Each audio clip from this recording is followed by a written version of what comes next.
At the time it was called primary women's administrator, and then they switched it to senior women's administrator, and that was a role that the NCAA had said, hey, AIAW, which was the women's organization, merged with the NCAA, said you had to appoint a senior women's administrator as part of the structure to move forward.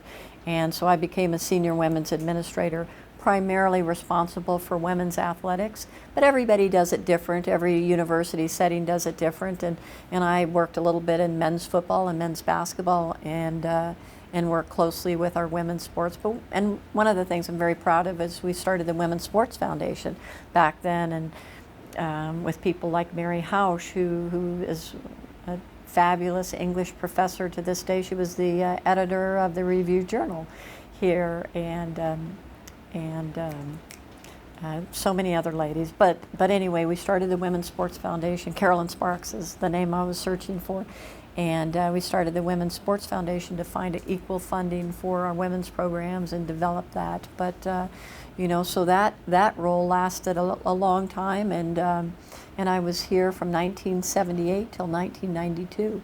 When new leadership came in, and in those days they brought their own people, and so I moved on to the University of Pacific and got a chance to move outside of Las Vegas for the first time in my life. My early years was here at UNLV, and really the high-flying days of Jerry Tarkanian and the wildly successful Running Rebels, but all the time building our women's programs out of TV money that came in directly to the university based on our success in men's basketball. Every time Coach Tarkanian won, we'd all go, way to go, Tark, because we knew that it helped us get to where we needed to be in those years.